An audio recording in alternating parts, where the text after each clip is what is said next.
and welcome. Hello.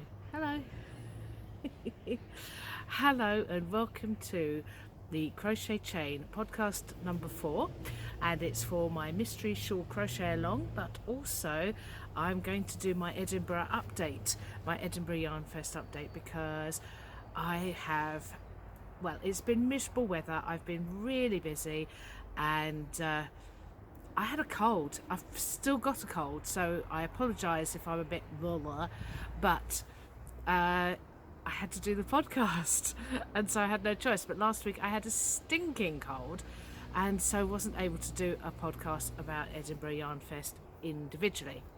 However, here we are. I'm out in the garden. There's been a break in the rain. Yesterday it was pouring down with rain. It was horrible, absolutely horrible. And today it's a lovely sunshiny bright day. It's not as warm as I thought it might be, but it's a bright and beautiful day, and so I thought I'd come outside to do my video podcast from my garden. I've just hung up a little blanket in the background. This one is a blanket that I did quite a few years ago now. I was coming back into crochet, so it's probably 10, 11, something, quite a few years old now. And I didn't know then what I know now. It's actually based on 200 blocks for crochet. I think it's Eaton. I'll double check and give you a link in the thingamabob down below.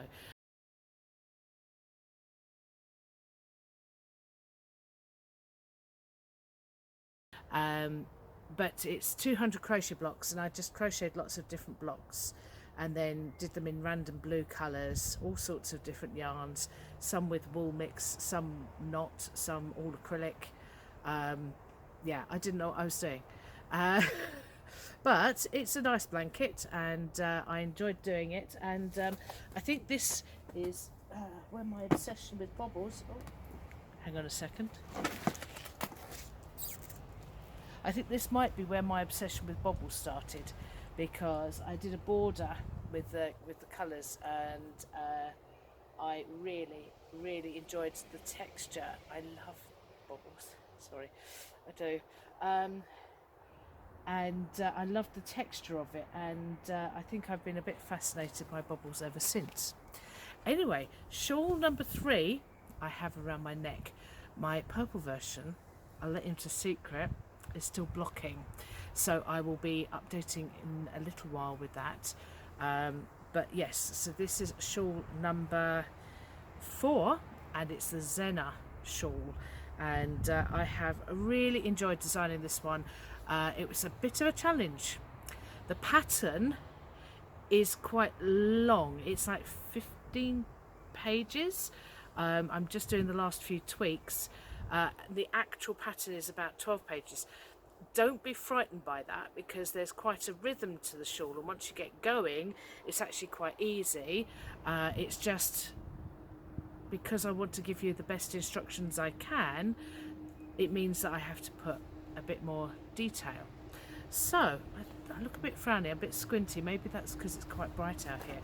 Oh, it's just so nice to be outside, isn't it? Anyway, so I forgot to say, it's May the 1st.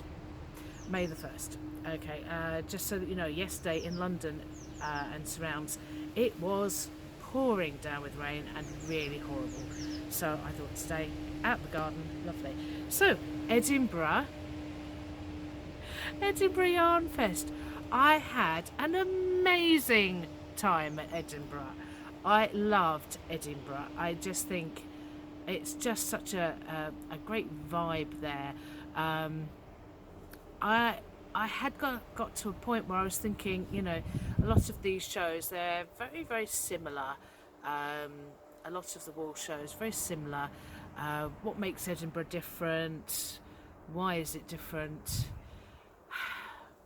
I think it was an international vibe, and I think that really helped. I think there was lots of meet and greet. Lots of people seemed to be seeing people that maybe they hadn't seen for a while. Maybe used it as a meeting place internationally, because it's such I think I said in my last podcast, I think it's such an easy place to get to by flying. It's really close to the airport. Edinburgh is not a massive town like London is, and so I think maybe the fact that everything's quite close, I just think it was just a lovely, friendly vibe, and just I don't know. It's very difficult to put your finger on what makes any particular yarn show different or special, but it did feel quite special. I don't know if it's just because I thought it was going to be special, possibly. I haven't really thought about it that much. I just know that it was just a brilliant show. If you ever get the chance to go along to Edinburgh Yarn Festival, then please do, because it's just a lovely, lovely experience. Oh, it certainly was last year. Okay, so yarn, haha, this is my yarn stash. I teased you with this last time, so I'm going to go through and tell you what I bought and when I bought it and why I bought it and what I might be doing with it, what exciting projects I've got in the future. So the very first things that I bought were on a stand, and I am going to be absolutely appalling at remembering names. I just am, or pronouncing names in this case. So this one is, Rachel, I apologise because you can pronounce this properly, Rochat and Woolmeis. For those of us that don't speak German, maybe Woolmeis will be best. Okay. Anyway, they had a whole stand, and it was called Nobody is Perfect. And you see up here that it's got 2K. Well, what that means is that there are 2 knots in it. So it's not a perfect skein of yarn, it's got 2 knots.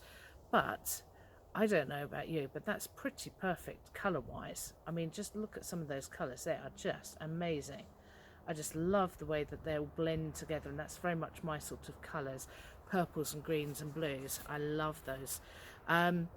It's 150 grams, and there's 350 meters to 100 grams. So we're probably talking about 450 to 500 meters. So they're larger than usual skeins, although it looks exactly the same. It's wound really, really tightly. But I'm just really looking forward to trying to use this. And 2 knots. It's like, so that was £15 for 150 grams. I'm not going to tell you the price of everything. Well, I might. No, I'm not going to tell you the price of everything. And the amount that I spent, one of my friends, although some of my other friends said she's not really a friend, made me add up how much I spent at Edinburgh. It's not pretty. It's not pretty. But it's a business expense. That's how I know. Well, I'm going to design with them, so yeah, it's a business expense. Anyway, so this is beautiful, beautiful colours. And then this was another one, a bit brighter, that I got wound when we were there. And I haven't quite decided what to do with this one yet, or this one. I'm not sure. They won't go together. I'll have to find something else to go with them. But I just love the intensity of these colours. They really are that bright. They are absolutely beautiful. So that was another one. This one has something wrong with the dyeing, so probably the first time I wash it I'll have to keep an eye on how much it runs, but other than that, again, £15, 150 grams. It's just great value, and if you don't mind having a knot or two, and who minds really, because yeah, we can always fix that. Yeah, I think that's amazing value. So that's my first purchase. Then I went to the lovely John. You know John. I love John. I love John of Easy Knits. Now we got bags from John that say Edinburgh Yarn Fest EYFS 2018, so we have a souvenir. But unfortunately my bag started splitting at the top. I've used it too much, so I'm going to keep it now as a bit of a souvenir of Edinburgh Yarn Fest. Lovely bag to carry around though, because it kept everything in it. Look, it's huge. Thank you very much, John, for that. Thank you. But I did buy quite a bit from my friend John. I did sort of think that I wasn't going to buy anything from Easy Knitter because I see him quite regularly at shows, and I've been to his studio. But he had some specially dyed for Edinburgh, and those of you that know me, these are just my colours. I just love these. So these are on it's a Divine base, which John is now using because it was so popular. It's label's a bit wrong because it's merino and silk, and then it says it's 20% silk, 10% cashmere. Don't believe that. So it's merino and silk, 80% merino, 20% silk. It is soft and squishy and gorgeous, and I just love these blues and teals in here. I think they're just amazing. And then we've got some more teals and things in here. So this one is called Lock. That one's called Lock. So these were dyed especially for Scotland, especially for Edinburgh. And I love those colours. They're just amazing. And this one is called Hag. So I've got Hag and Lock. I don't know why it's called Hag. It's too pretty. It's too pretty to be called Hag. Look at that lovely, gorgeous, tealy, sea greeny. It's just beautiful with some little yellow browny spots on there. I just think I think they'll probably go together. So they're going to be a twin project, possibly with something else. I'm kind of thinking of mixing some semi-solids in this year with some of the speckly things that I'm doing. Yeah, so that's Easy Knits, and I'm not saying how much they were, but they're gorgeous. They're divine. They are divine. Oh, they are divine. They're so soft and squishy. It's really soft. You just want to keep touching it. It's just so soft. It's the silk. The merino silk gives it a lovely definition of colour, I think, and the merino just dyes really well anyway. So that's lovely. So that was from Easy Knits. So that was day one. I think that's all I bought on day one. Looking at these, I think that's all I bought on day one. Yes. Now, those that know me know that I was going to Edinburgh to find a sweater's worth of yarn. I think I may have more than one sweater's worth of yarn in here.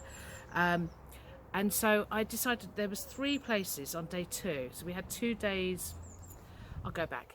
So we had 2 days tickets. 2 days tickets. The first day we thought we'll just go round and see what's there and see who's new, have a look at the we had planned beforehand some of the places that we'd go and see, specifically that you don't get to see down south.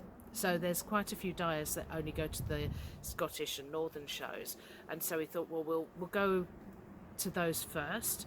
And as I say, I wanted a sweater's worth, so I narrowed it down to 3 different stands that I wanted to get my sweater's worth from. One was Mothy and the Squid. She does these amazing, well, actually they all do amazing colourways, but she does these amazing colour inspired. She has, when you see her photographs and things on Instagram and Facebook, and I don't know if she does Facebook, certainly on Instagram, she has like her inspiration. So it might be an animal like a squid or something similar, or a flower, and then she shows you the yarn dyed, and they just, her colour perception is just amazing, and it just, the contrasting colours that she puts together are gorgeous, absolutely gorgeous. I was so tempted by these really vivid yellows with purples. I didn't go that way, but you know. Anyway, so Mothy and the Squid was one. Martin's Lab. Now, Mothy is based in Scotland.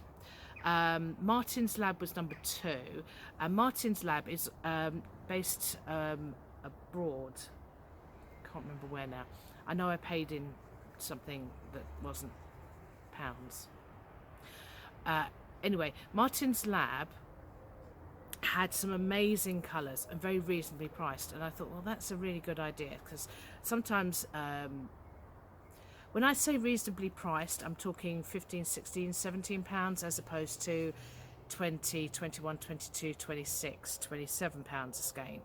So I know reasonably price is relative, because some people watching this probably wouldn't think of paying £15 for a skein of yarn. But I think when you want artisan stuff, when you've got people that are dyeing things, I think they're just such gorgeous colourways that you're just never going to get anywhere else, and I think it's worth paying the money. So 15, 17, I think it was £17 his skeins. And I thought, well, that's reasonable price for hand-dyed yarns. So as I say, the slightly more affordable end of the hand-dyed yarn market. I went there and I've put some colours together, and I think what I'll do is I'll show you just up here some of the combinations that I was looking at, mainly with a rainbowy colour, and then tying that together to make a sweater's worth. They were lovely, absolutely lovely colours. Really like those. And then I went to a lady who runs Rusty Ferret, and she was lovely, and I just loved her character, and I think her character comes through. She's just this lovely bubbly personality, and I think her character comes through in her yarns. And again, reasonably priced end of the hand-dyed market. So that's where I went on day 2. I went to those 3 places to decide what to get. Well, I did get my sweater's worth, but I also bought from every stand anyway. I know. They are just such inspirational people, the hand dyers. They're such inspirational people. It's just lovely. So I'm going to show you my mothy and the squid ones. Now, I didn't get a sweater's worth, but I did get 3 gorgeous skeins. And I haven't decided what combination to use them, or I might use them in combination with something else. But I think the 2 pink ones probably go together really, really well. And I think this one might be something on its own. I love the pink and teal turquoisey colours together. And this particular yarn, this is called Blue Raspberry, which is absolutely perfect description of what it is. You'll see lovely little hand-stamped labels. And it's 85% merino and 15% Donegal neep. Now neeps, not neeps and tatties, no, not parsnips, neeps and tatties, no. I'll show you neeps. Okay, so let's see if we can get that focused. Okay, can you see those little multicoloured bits of yarn that, let me find a bit that's really good with lots of neeps in it. So this bit here. Okay, so the little, focus. The little multicoloured flecks that are not the dye, the multicoloured flecks that are in here, those are neeps. Okay, those are neeps. I don't know if you can see, oh, there's a nice yellow one there. Can you see that one? There we go. Okay, so there's a little yellow one there, a little red one there.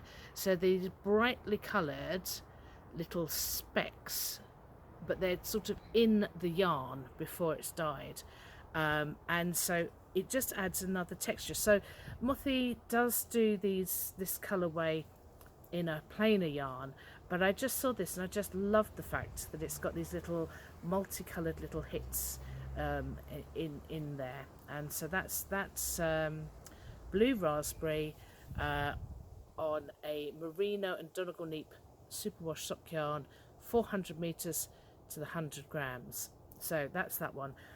Lovely, absolutely lovely colour. Then the other 2, you're getting a bit of the top of my head. This one is called Mulled Wine. Oh, this daylight's doing this justice, isn't it? Oh, it's well worth coming out here, I think. So this one is called Mulled Wine. Look at that, just look at that depth of colour.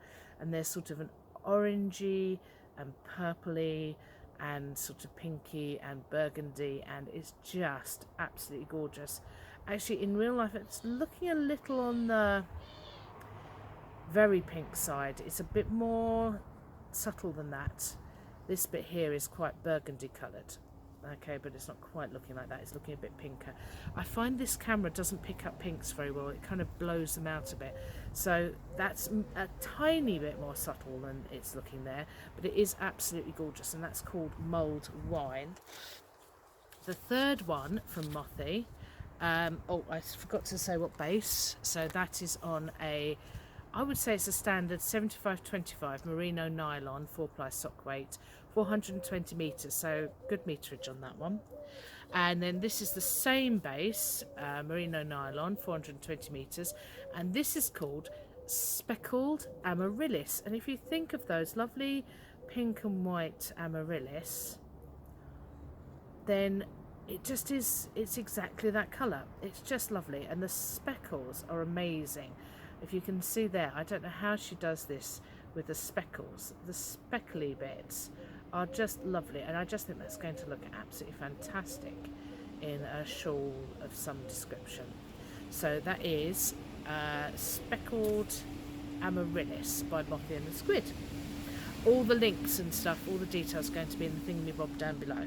Okay.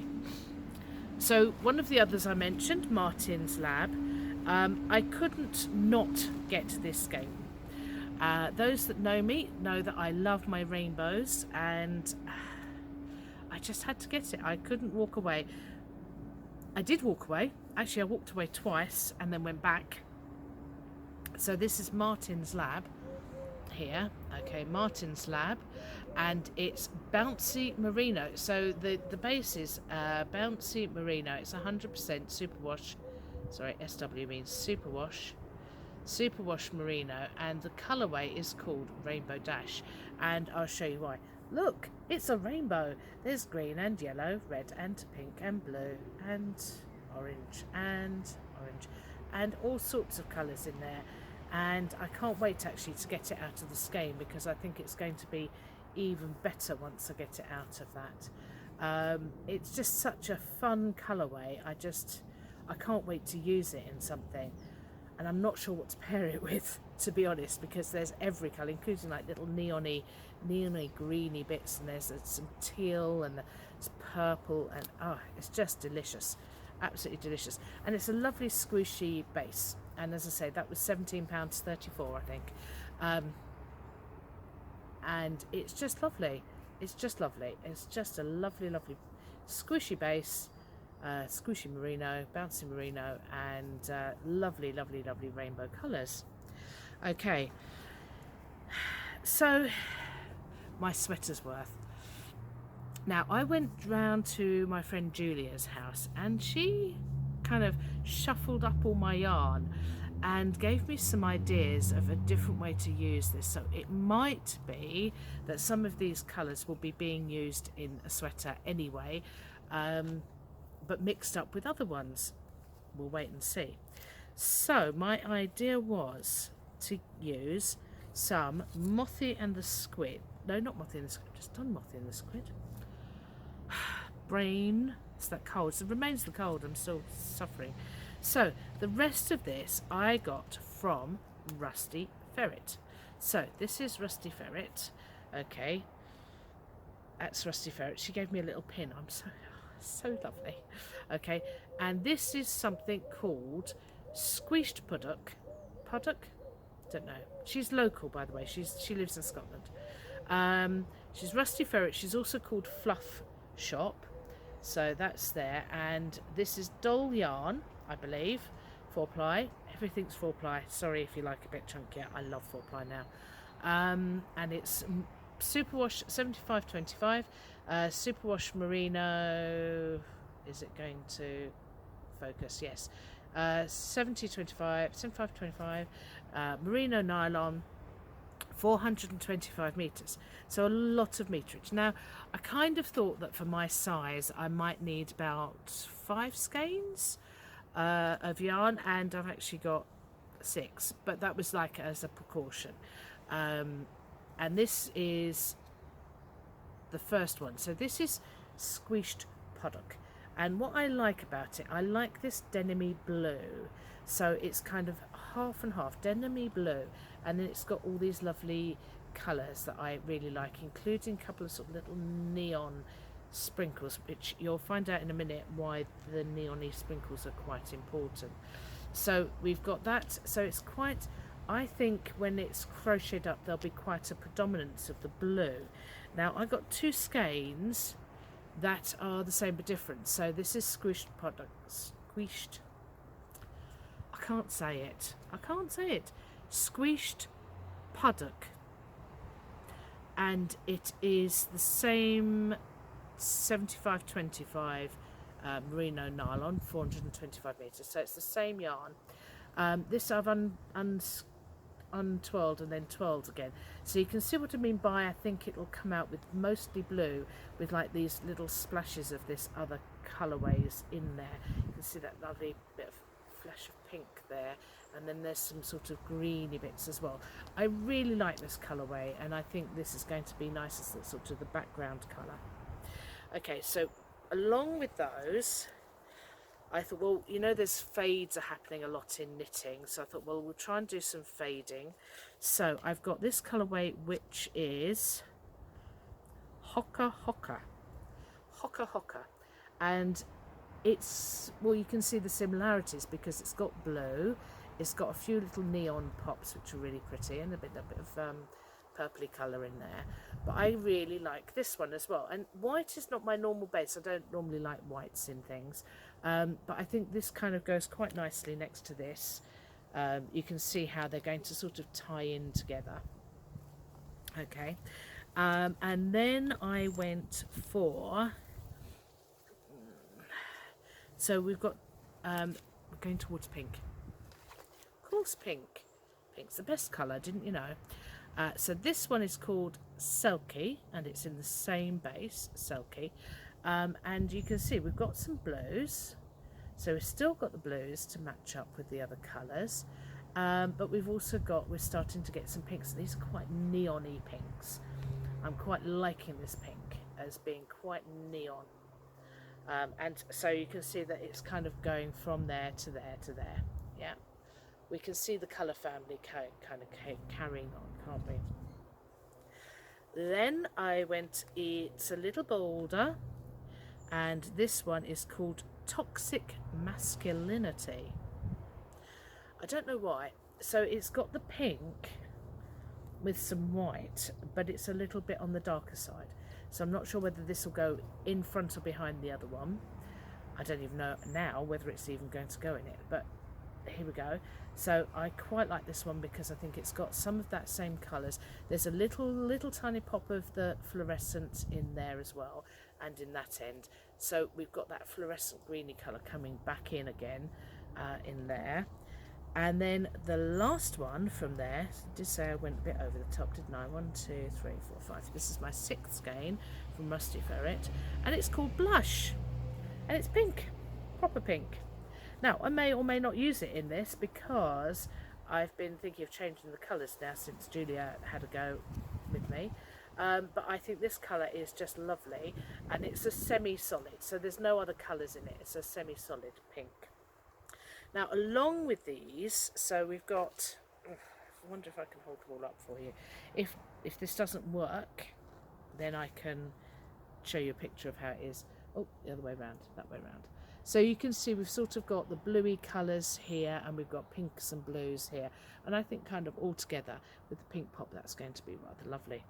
Now I can't show you this all together, but I then thought, I like that, but I really like the neon pops. I wonder if there's something I can do about the neon pops.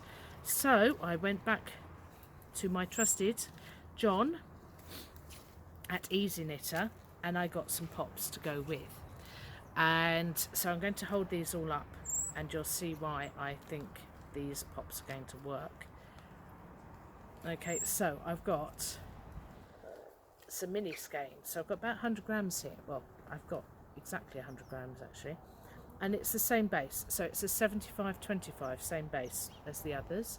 And I bought the navy because I thought that would tie together some of the more random colours, so that could help tie those together. But then I've got these neon-y pops, so the turquoise again, that will probably help to tie some of the other colours together. but then I've got the green and the yellow and the orange neon pops to go with those. So if I kind of hold up, I can't hold up everything, but if I kind of hold up those, and you can kind of see that some of those colours are probably popping in there as well. So I think that's going to kind of work quite nicely. Again, I have probably changed my mind, because you do. My friend Julia was very good at moving some colours around, and so what I might do is I might put a little thing here and show you some of the colour combinations that we looked at with this yarn to see if we can. Anyway, this is later in the year project, and I think 6 skeins might make a hooded cardigan, possibly. I started designing my next set of projects, which are going to be sweaters. And when I say sweaters, sweaters is an American term really, but it's going to be six over the year.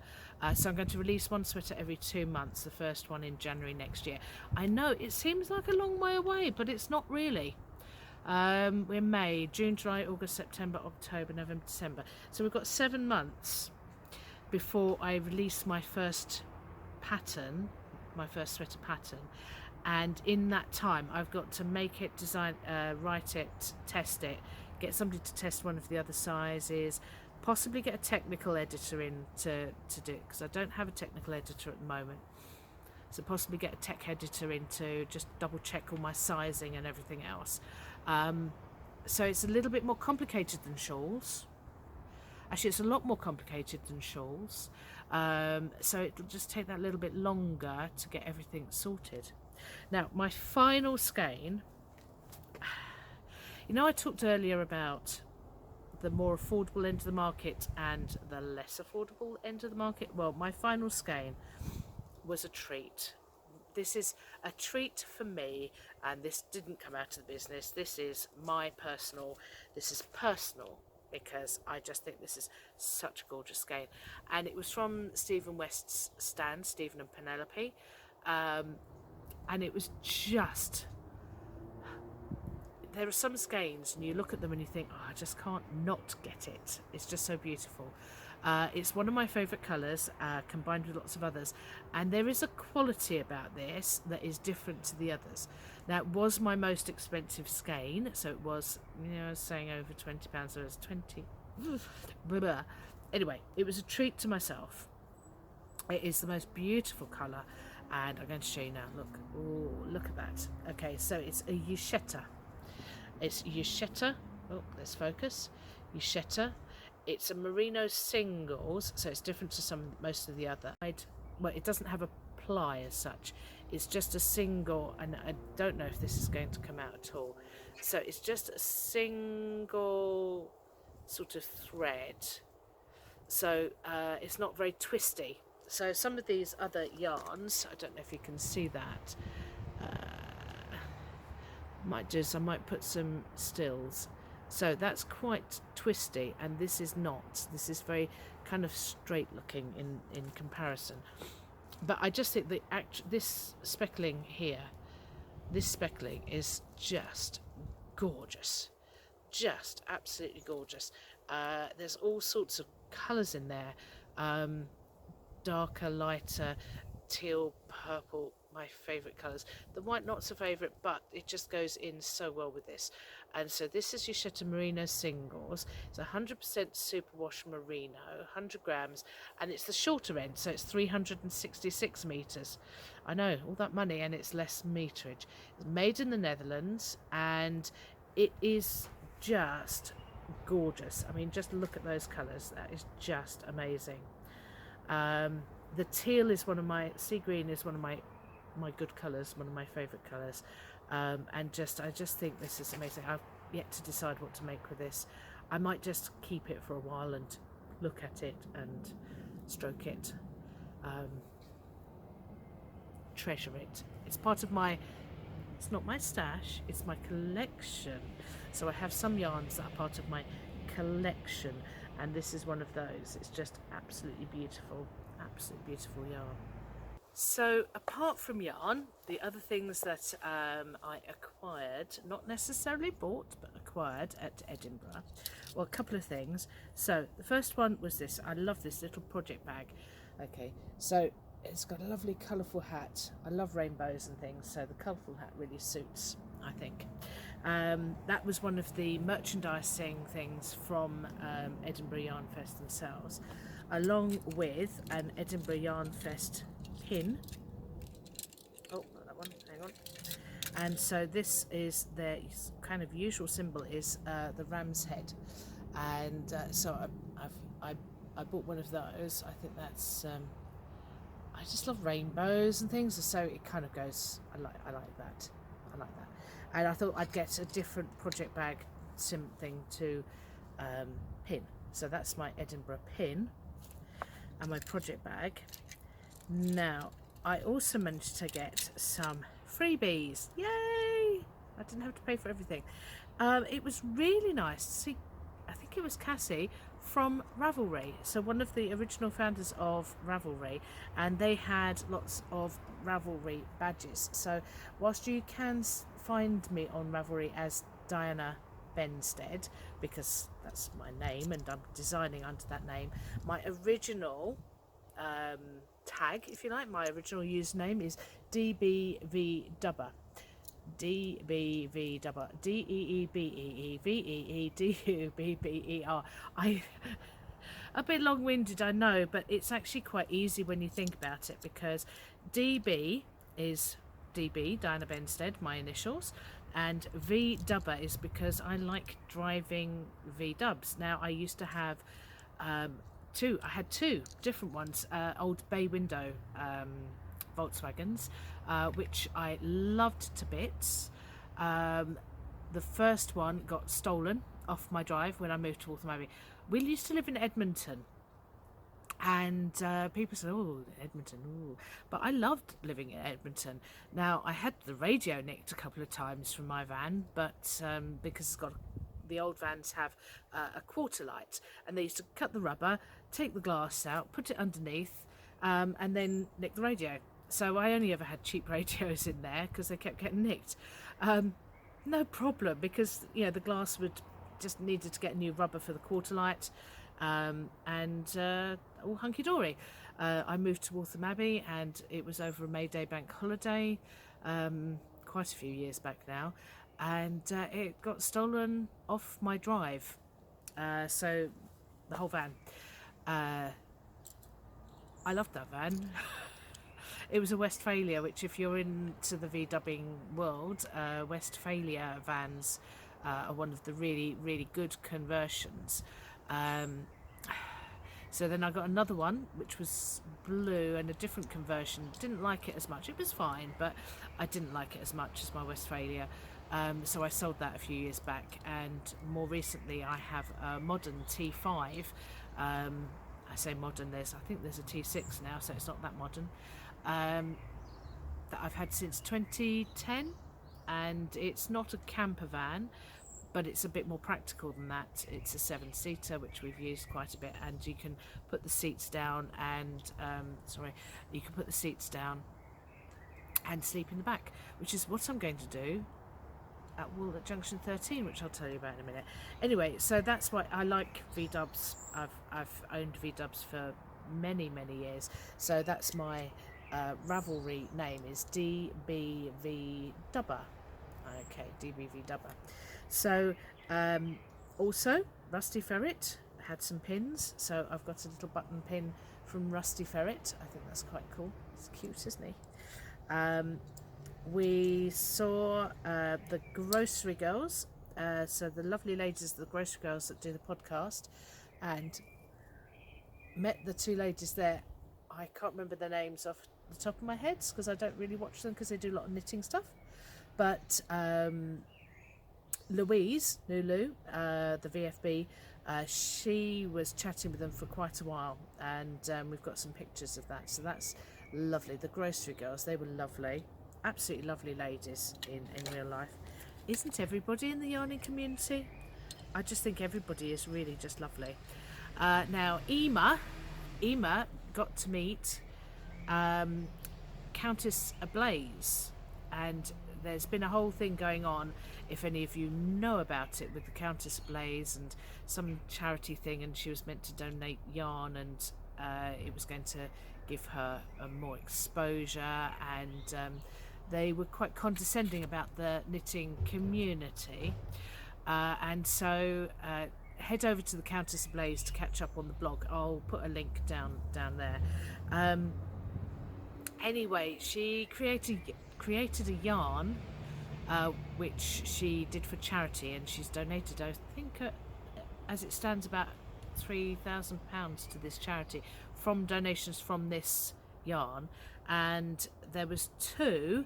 There was one called Shit Tea and Tray Bake. Basically the guy said, well, we can give them shit tea and tray bakes. So very condescending. We don't like shit tea. We like nice coffee and nice tea. And tray bakes, well, yeah, we like cakes, but you know, you can do better. That was very condescending of you, whoever it was, the chap that was doing it. Anyway, so she's done these button badges. So Emma got us these lovely shit tea and tray bake badges. She also did if I want exposure, I'll get mine out. Yeah, but go over there, it's hilarious, and actually worthwhile, because the charities have really benefited from the whole kerfuffle that this has created. Now, another lady that I started following in Instagram a little while ago, she's called Julie. Julie Knits in Paris. She has this amazing bright green hair, and I got involved in the podcast lounge. You might see me in the background of her video going, ooh, ooh, ooh, da, da, da, da, da, da. It was hilarious. Absolutely. She is so lovely. I'll put some pictures and things up. Julie Knits in Paris, and she gave out badges afterwards, and of course they're not normal badges, they're this lovely little hieroglyphic. I was going to say that's Egyptian, that's not, no, what's it called? Hieroglyphs, where did I get that from? You know that the holograms. Oh dear, I've finally gone completely mad. Not hieroglyphs, holograms. So holographic paper underneath there, so it's doing that. Lovely. Oh dear, finally gone mad. Oh, some say it's not finally. Yeah, I know. Not hieroglyphs, they're Egyptian writing, yeah. Anyway, so that was Julie Knits in Paris. She's hilarious. Do try and catch up with her on Instagram. She does lots of singing with ladies and other ladies, and singing on Sunday and things. She's just a joy to see. So the very last pin I'm going to show you is rather lovely, and I'm so chuffed. Now, Claire, who runs the Heart Stitch and Bitch group that I go to on Thursday evenings, she's a very different now. I mean, you know, we've met over knitting and stuff, but she's a very different, and she's it was my birthday over Edinburgh weekend, which was great, because you know that's why I treated myself to a skein or two or three anyway, and she bought me this badge, which is from Harbour Crochet, and it's called Troublemaker. Let's see, Troublemaker, because I'm a crocheter. Troublemaker, you know, I make trebles, but it's a troublemaker. Yeah, you get it. Ha. Okay, troublemaker. I just think that is just such a cool badge, and it's a lovely colour as well. I really love that colour. So thank you very much, Claire. That was really appreciated. Just gonna find somewhere to put them all that I will see them regularly. Okay, mystery shawl crochet along. Here we go. So these are my two shawls. I've actually got three shawls to show you, because I've done an adaptation of the pattern at the same time as doing the pattern. Because this is based on the Find Your Fade shawl, which is knitted and has become very, very, very popular. And it's not because I'm trying to piggyback, I just think it's a lovely shape of shawl, and I thought I'd see if I could replicate it in crochet. So it's getting a bit chilly in the shade over here. I thought best not in the sun, because it'll bleach out. Anyway, here we go. It's based on the shape is based on the Find Your Fade shawls that are knitted, and I will put a link down here because I'm let's share the love. Okay, but this is a crocheted version. Now what I'm really chuffed about is being able to do this. So what we've got here is we've got a decrease in the middle, but it's quite a significant decrease, and we have increases on both sides, because if you have a big decrease in the middle, you're going to have to do big increases on the outside as well. But I've managed to make it so that it's nice and straight. Now this has been blocked, so it is beautifully straight, of course, because it's been blocked. And you can see here that it's I've kind of gone sort of more stripy than fadey on this. Now if you wanted to use two yarns that were closer together in colour, then you might get more of a fade effect. If you wanted to change colour in different places, then of course that's completely up to you.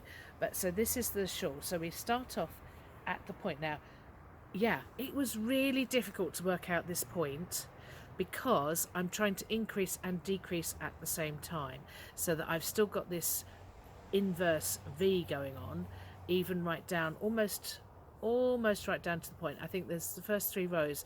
I think it's the 3rd row we start doing a decrease, not quite as big, and then it gets a bit bigger, and then the decrease goes on here. Now what I like about this as opposed to the Find Your Fade is that there's a spine running through, so the middle decrease has a hole. Now I tried it a couple of different ways to see which I preferred, and I did try it with a decrease that was a solid decrease.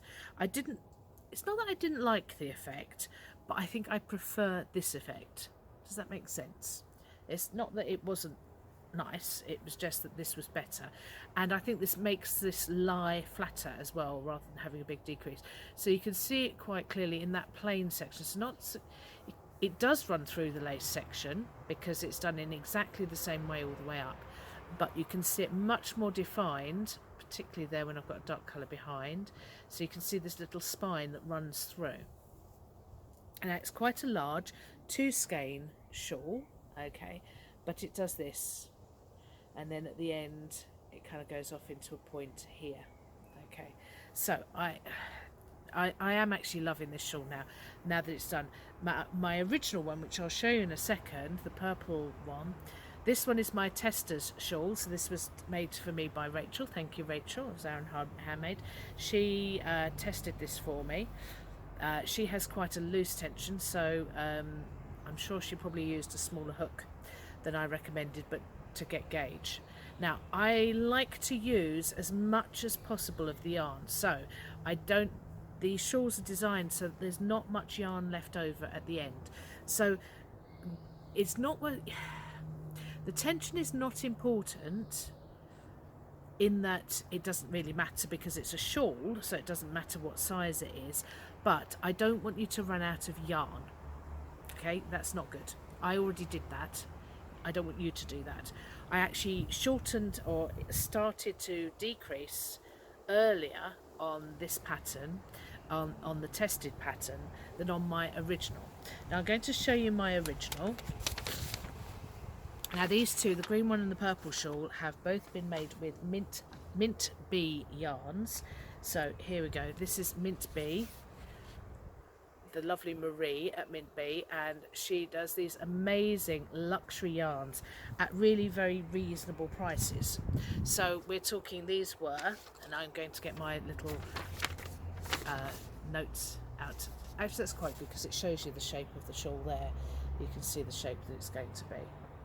So these are 2 slightly different yarn bases, but they've worked really well in here. They've both got some silk, so that gives them a similar feel when you're using them. You could choose to have the same base for both colours. You could choose colours that are closer together or colours that are more contrasting. Completely up to you. These are both a 4-ply fingering weight. The purple version is Bee Opulent, so that's the purple here. It's a gorgeous colour. Okay, that's Bee Opulent, which is 60% merino, superwash merino, and 20% silk. and 20% yak. I know, yak. Who knew? But it's gorgeous. It's so soft and beautiful to use. So that's Be Opulent, which is 60% merino, 20% silk, 20% yak, in colourway Cadbury Girl. Now, Marie offered, I think it's closed now because she's dying so that she can send out. I don't know how many orders she's had, but I'm sure if you sneaked in an order now, I'm sure she would be fine with that. Or you could probably message her on Etsy and see if she would be happy to make another set. But Cadbury Girl is the colourway, because you know it's the colour of our favourite chocolate bar. It's beautiful, and actually you can see there it's not just one, it's a semi-solid, so it's kind of purple, but with, think of a Cadbury wrapper kind of crumpled up, you know, and you can see different colours in it. That's kind of the effect that you get.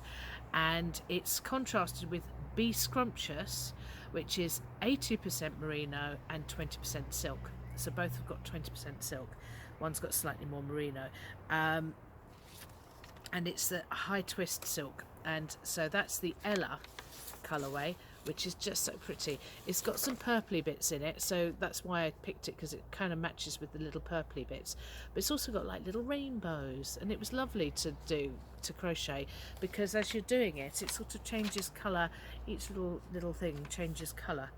The green one here is the same two yarns, I believe. Let me just double check. Yes, is the Be Opulent is in a semi-solid green colourway, which is unnamed, so we don't have the name of that one, but I'm sure if you contacted Marie that she'd let you know if she could dye it again. And then can you see this lovely green multicoloured one, and that one is called Jingles. And so the green multicolour, and again it's got some of those little bits of green in there, but it's also got some sort of pinky colours, and it just looks really, really pretty, really pretty. So that's these two. I'll show you this one now. This is the one that I did. I had to undo from here, about here, which is actually about half the shawl. I've undone it twice, which means I've done this section, the end section. I've done this end section 3 times just to make sure that I got it right. I did have a bit of yarn left over, not a lot, so do be a bit careful, not a lot, but I just really love how this has come out now.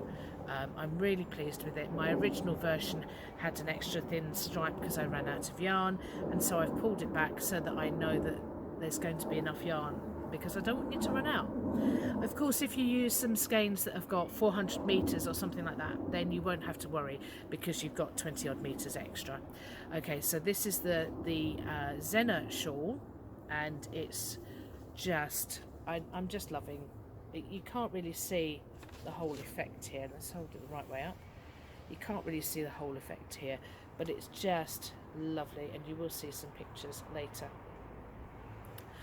And the final thing is that I'm going to be releasing sorry about this, oh, it's a bit chilly. I'm going to be releasing a little bit later, because I haven't had a chance to completely finish the pattern yet. I'm going to release what I'm calling Zena Quoit. So it's based on the Zena shawl. It's very, very similar to the Zena shawl, but it's properly fading, and the reason it's properly fading is because I used a Sheppies or Shepgies, or can't remember quite how you pronounce it, a Sheppies whirl, and I've done it in a colourway which I will tell you in a second. Oh, I've lost it. Some would say I lost it a long time ago. So I got some Sheppies whirl. I'm just going to show you the middle of this. So Sheppies whirl. Now I'm hoping to stock a few colours for this shawl so that I can do it as a kit. But after the last 2 shawls have been released, and this colourway is called Fruity O Tutti. Okay, so it's a Sheppey's Well, and it's Fruity O Tutti. Got a cat just come to hello. You gonna come and say hello? No? Okay. You know what cats are like. Anyway, I'm dead chuffed with this. Now, this hasn't been blocked yet, so it's going to be bigger than this. Now, because the 2 yarns that you've used for this is why it's an adaptation of the pattern, is that a Sheppey's Well has 1,000 meters on it, and obviously 366 times 2 is 720 something, 730 meters or so. So it's about a quarter more, a third more, or 3/4. It depends which way you say it, but there's more yarn in a Sheppey's Well. So I've adapted the pattern, I've made it bigger, and a Sheppey's Well is 60% cotton, 40% acrylic, I think. Let me double check that for you. It is 60% cotton, 40% acrylic. So it has a different feel. It's much more cottony, probably more suitable for the summer. Now, this is right out of my yellow, right out of my comfort zone. And as I say, this hasn't been blocked yet. Actually, this shows you what happens when you block. My other ones are nice and flat, and look how this is curling. And you can see the ridges of the pattern as I've done the trebles. So once this is blocked, I will show you. So I'll show you probably next video. But you can still get the idea, is that because we haven't got stripes, because it's one colour, there's no stripes. So I've used the eyelet holes as stripes. So where on this shawl, hang on a second, where on this shawl at the point you've got these 3 stripes where it changes colour, on this one you don't have stripes as such, so I've made the eyelet holes. So there's a different variation on the eyelet holes, and we go and we go and we go, and you can see why I like this, because it's the fading effect. Okay, I've done that upside down again. Let me go, start again, start this side. Here we go. Okay, no ends tucked in, nothing, because I've only just finished. Okay, so I'm going to block this in the next couple of days. If we get a nice day, I might try and block it outside. But you can see how this changes and fades, and it just is lovely. It's not my usual colourway, but it works in almost the same way. There was, again, not very much left over, so I might recommend a smaller hook than I actually did it in. And I just think it just looks amazing. I'm so pleased with this pattern. And you can wear it. I think this is more of a over the shoulder type shawl rather than the way that I usually wear shawls. So I think this is more one of these. And then, kind of bringing it around. But it is just, I quite like this colourway, even though it's not really, yellow is not my colour. But actually I quite like this shawl. And you can do, say it's quite large, so you can do quite a lot with it. Anyway, I'm going to leave it there. I think I've talked for long enough. I hope you enjoyed my update. Oh, quick thing, questions. I'm going to put this in the middle. So I'm going to stop there.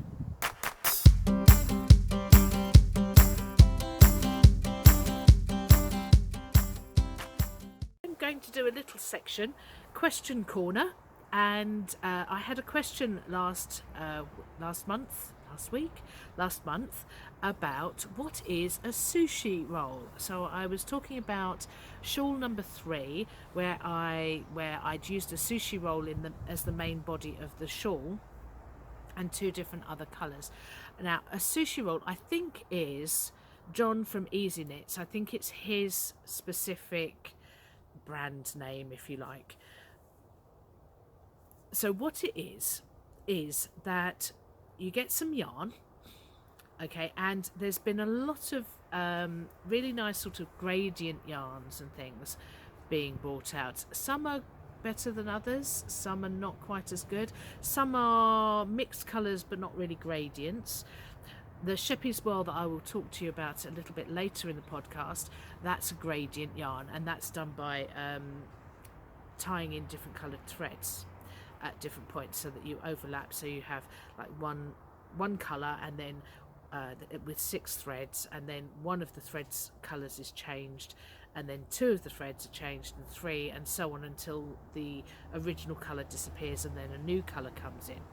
So that's a Sheppey's Well type yarn.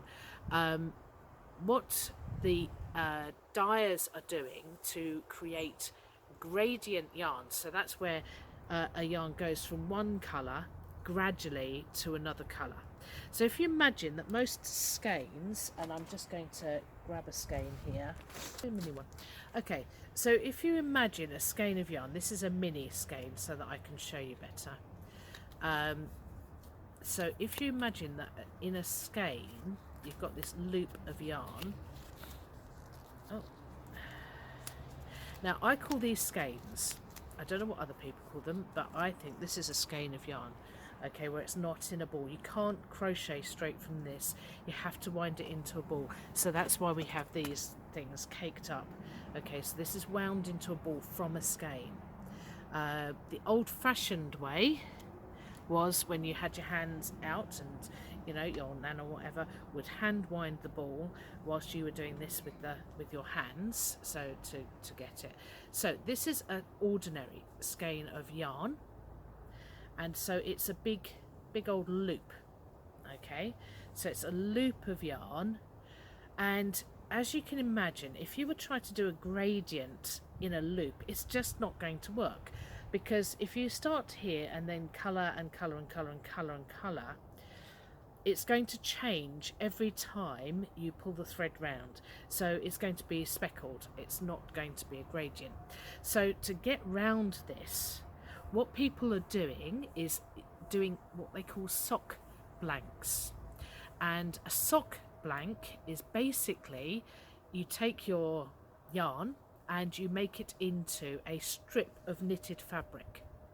When you've got your strip of knitted fabric, you can then dye it, paint it, or hand dye it. So usually that would be with painting or with a brush, or with like just dripping with a dripper, so that you would change the colour gradually from one colour to another along this knitted strip of yarn.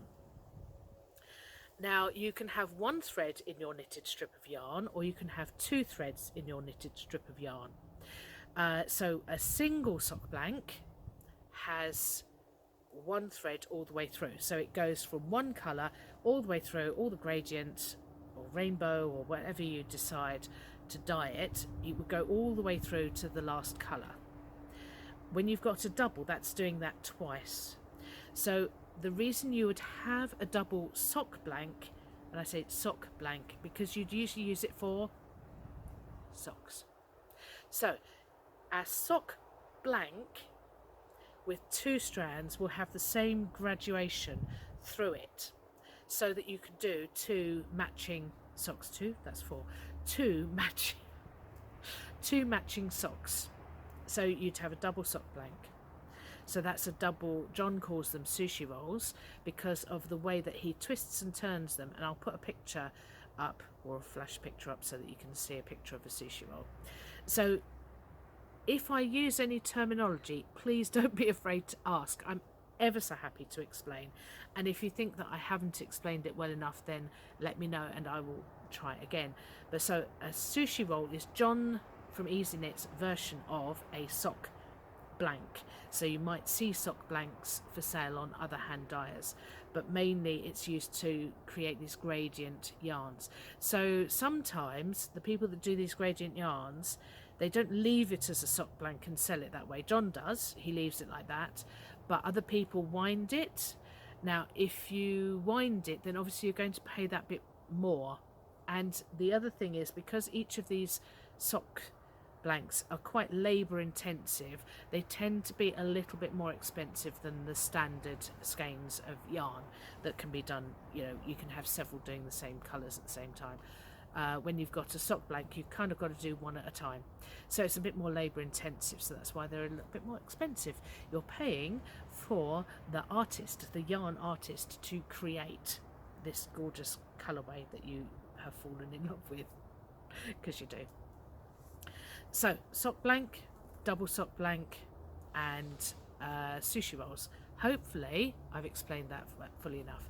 If I haven't, let me know and I'll see if I can get some examples. I just didn't want to go and no, I did want to go and buy another sushi roll so that I could have one to show you, but I didn't, because I bought too much yarn at Edinburgh. I can't keep buying yarn, even if it is John's beautiful, gorgeous yarn. Can't keep doing it. So anyway, oh, I think this time I've excelled myself in my ramblings, haven't I? I have. So please do ask questions if you would like to know answers. I'm absolutely happy. And yes, it's a deliberate lack of continuity. I have a purple shawl on for the question section. Question corner. Okay, so question corner for next week. Any questions on anything, yarn, crochet, even boohiss, knitting, if you really want to have questions answered on knitting, but there are plenty of knitting podcasts out there. If you've got any questions about crochet, I am absolutely happy to answer them. See you soon. No, I'm not. So I hope you have enjoyed my podcast. Please subscribe down there in the thingamabob. Okay, please subscribe. That would be lovely. I'm just so chuffed whenever anybody subscribes. I get emails every time somebody subscribes. I know, too many emails. But anyway, it's such a lovely thing to have people subscribing to my podcast. So if you have any questions, don't forget you can ask me questions in the links down below and I will try and answer them as best I can. You will see me next at Wool at Junction 13. I'm going there from the 12th, 13th, I think it's the 12th, 13th of May. Again, link down there. So Wool at Junction 13, I'm doing 2 Tunisian courses and 2 tapestry crochet courses. The Tunisian is a beginner's Tunisian, and I say an intermediate. It's not quite an intermediate, but it just goes a little bit further than the normal standard kind of Tunisian, just developing the stitches a bit more. Then we also have an introduction to tapestry crochet. We'll do a little coaster, and I've got I'll probably put some pictures up so you can see them. So a little tapestry crochet coaster, or a little pouch. So the coaster is flat and is an introduction to tapestry crochet, and the pouch is obviously is 3-dimensional and has lots of little patterns in it. I've got to get busy on there, because I've got to do those photo tutorials and things before, well, it's a couple of weeks time. So I'm really looking forward to that. I'm camping, and I'm just looking forward to being there and going around and doing lots of stuff, as well as doing the teaching that I'm doing there as well. So I look forward to seeing you there. If you have any questions, don't forget to put your questions down below in the comments, and I will answer any questions that you have. Ask me anything. I'm open to anything. So if you've got a project that's really getting on your nerves, that is really difficult, if you've got a question about how to start or how to finish, or a technique thing, or how to get straight edges or something like that, let me know and I will try and do a little mini tutorial in the podcasts. I can answer questions on pretty much anything crochet, so don't be afraid to ask. I also kind of specialise in lots of different techniques, so if you've got any questions about broomstick crochet, hairpin, Tunisian, or any of those, tapestry, I love doing amigurumi, any questions, just ask me in the links down below. And I look forward to seeing you next time, maybe outside, I don't know, it might be inside, it might be raining at the end of May. Who knows? The weather's been so unpredictable. One of the ladies yesterday said there was sleet last week. So we've had sleet and sun, and just, it's mad, isn't it? Planet's gone mad. I think it's the most variable I've ever known weather. but this is not a podcast about weather. So have a lovely month, and don't forget to stay hooked on crochet, get hooked on crochet. We can do just as much as those knitters, possibly even a little tiny bit more. So I look forward to seeing you next month, and I'd love to see some of you in person. So if you see me around, if you see me at any of the festivals, particularly say Wool at Junction 13, don't be afraid to come up and just say hi, because I would love to chat. I love to chat. That's why I do this. So keep hooked on crochet, and I will see you next month. Bye.